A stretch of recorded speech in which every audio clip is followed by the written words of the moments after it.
Welcome back to Women Think Bigger. Today's topic is such a powerful one: how to reconnect with the energy of magic and infinite possibilities. So, if you feel like sometimes you struggle with a part of you that is more practical, more logical, and another part of you that really wants to dream big and believe in magic, but is a little triggered by the fact that it can look innocent or maybe naive, then this episode is definitely for you. So oftentimes we can be triggered even by the word magic because we don't want to fall into this innocence or sometimes delusion that people have seen as very negative. And as entrepreneurs, we seek somehow safety, and we don't just want to like fail sometimes and just imagine things and then things not happening. So we have this kind of like sometimes protective energy. And also, if you've been raised in certain environments where logic was so praised, it can be really hard to kind of lean into the quantum leaps, the infinite possibilities, and ultimately the energy of magic. I want to give your brain some food for thought to completely flip the script and give yourself permission to indulge more in this energy and really leverage it in your business journey. So the first thing we need to do when we want to reconnect with this energy of infinite possibilities is understanding that anything related to control is actually an illusion. So when we talk about career, when we talk about money, we have this illusion of safety that is actually not real, because when you think about, for example, money in your business, you cannot force someone to buy from you. You cannot force someone to hire you. You cannot force someone to like your offer. You can obviously, and I'm not saying that we don't have power over our actions, because we do. We actually are the ones that activate and just make things happen. But ultimately, once we have created like the best offer that we're so proud of, we cannot just go to someone and just say like, hey, please buy this for me.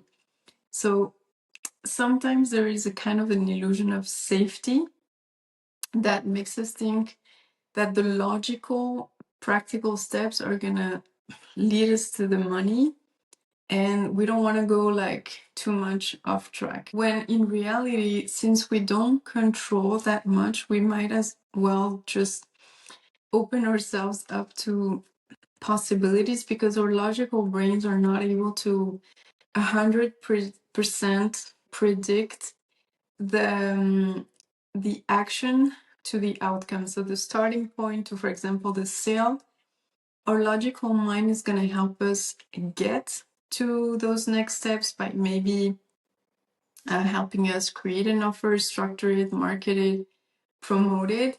But it's not 100% guarantee that someone is going to buy it. Otherwise, it would be so easy for us to grow our businesses so fast. So we need to understand that we think we control things with logic, but we don't 100% control. And I think as a starting point, it's kind of like softening or just training our brain that logic cannot be the entire thing in our business. It cannot be like our only instrument to manifest what we want. The second thing we need to do, and I think this is probably the most important one.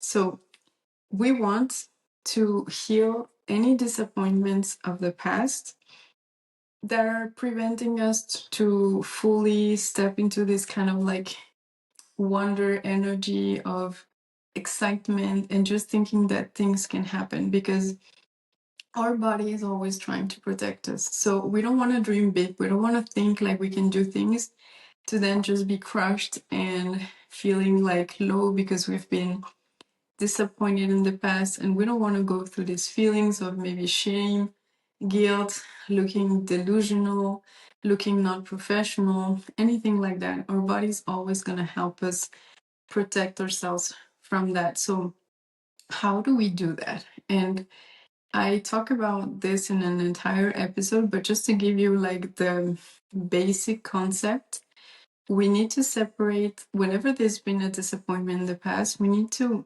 understand the difference and make a separation between who we are as a person, our gifts, our worth, and the particular outcome or the result of the situation. Because the feeling of disappointment that it's wired in the body that we don't want to relieve actually comes from our brain mixing those two things together. So we mix maybe who we are, our gifts, what we have to offer with the particular outcome. And we mix it and it creates a total disappointment when it's not the outcome that we wanted. So for example, let's say you applied for a job. So on one side we're gonna have like your experience, your skill set, your personality, and on the other side we're gonna have that particular job interview. If you don't get accepted to this job that you really wanted, your brain is mixing both, and that's when the disappointments come from. It's like, I'm not enough. They didn't value who I was, etc., etc. And we then spiral. So the situation is, let's say the real thing that happened is that this outcome, this result was not necessarily a match. And it maybe not even have to do with you.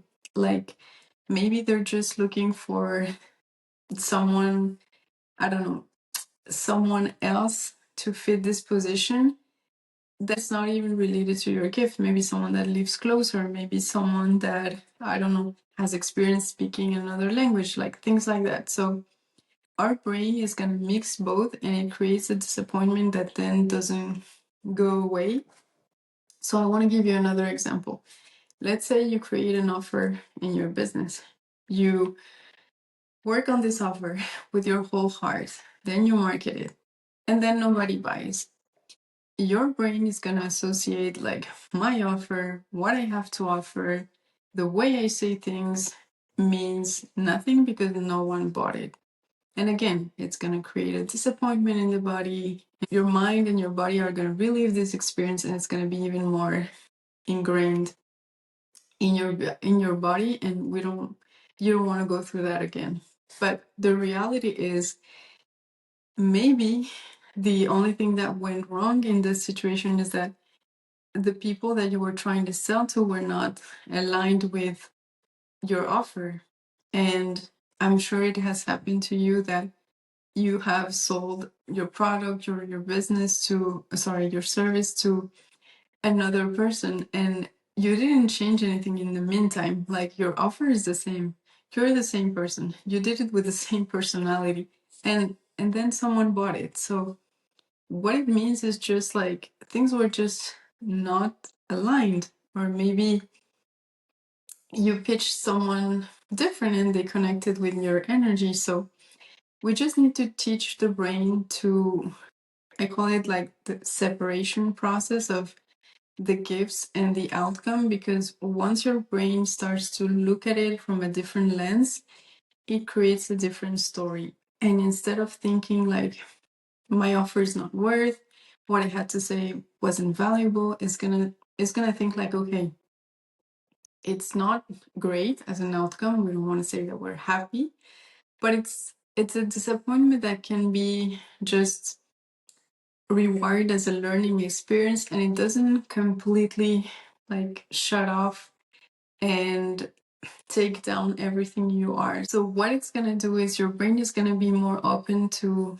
new possibilities because it knows that it's safe to actually just try out things and get feedback without making it mean like you're a total failure at things. So if you start by healing those previous disappointments, or just at least reframe the story, you're going to start to think bigger. This is why I called this space Women Think Bigger.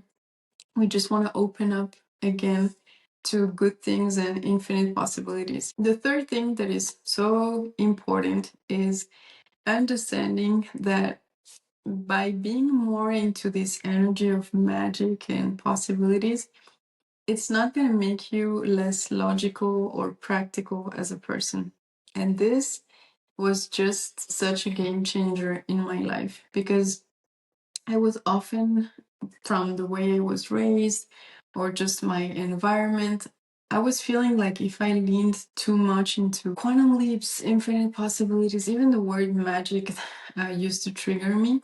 I used to think that the more I was pushing in that direction, the more I was losing my logical side and my practical side, and I didn't want to do that. So when I understood that actually those two forces are not like opposite, they're actually build on each other and they work with each other, then everything changes. Because if you think about it, magic is more related to creativity, imagination, alignment, flow, and logic is more related to taking actionable steps, creating a plan, creating a vision, and we need both. We totally need both because magic is going to open what's possible, and then the logical part of you is going to say, okay, here's how.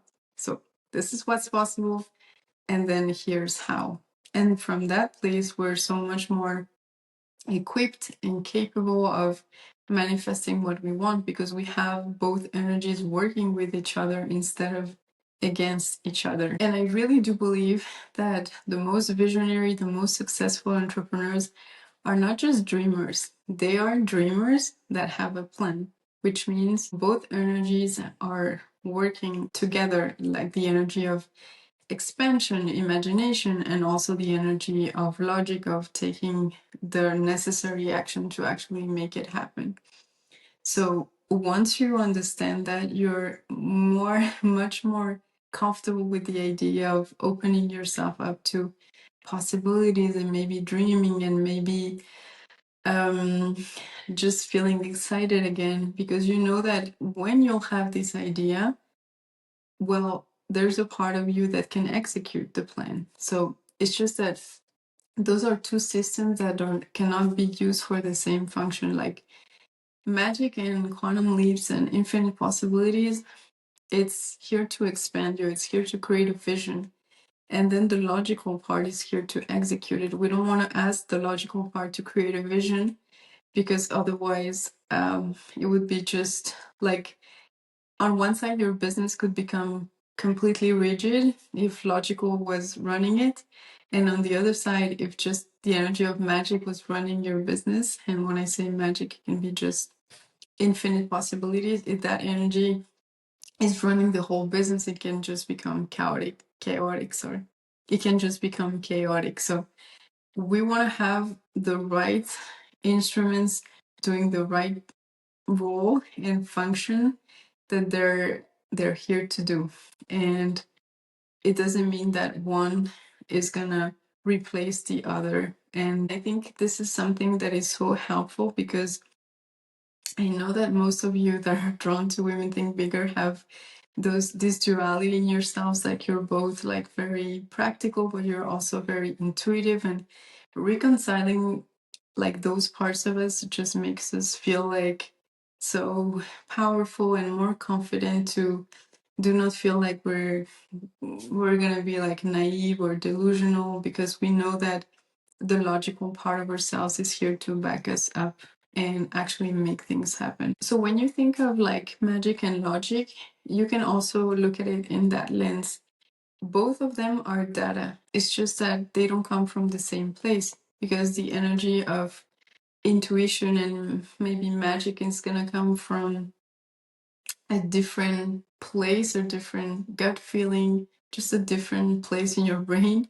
And the logical part is going to, again, come from experience or maybe things you've learned. Like both of them are data. That's the point. Like it's not one that it's a crazy idea out there. It's just coming from a different direction, but both of them are data because intuition is also like those nudges. It's also data that is helping us to go in one direction.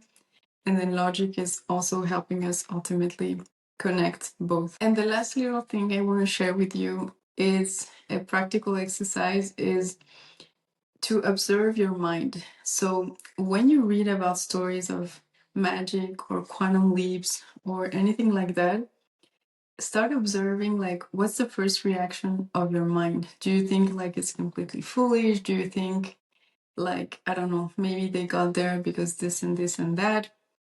So this is a really great exercise to do because you're gonna notice a lot of stories that you have tied to believing in infinite possibilities, and just write everything that comes up without judging yourself is going to help you see where you still feel like it's not safe to just trust and open yourself up, either because of past wounds of disappointment, like we spoke about earlier, or maybe about other beliefs or mindsets that you have that can maybe block a little bit this energy of expansion, because ultimately we're talking about expansion. Again, a logical brain cannot just carry you all the way through, because sometimes you need to expand your mind, or at least open yourself to seeing what's possible, because we're not able to predict the whole road, and it can be frustrating to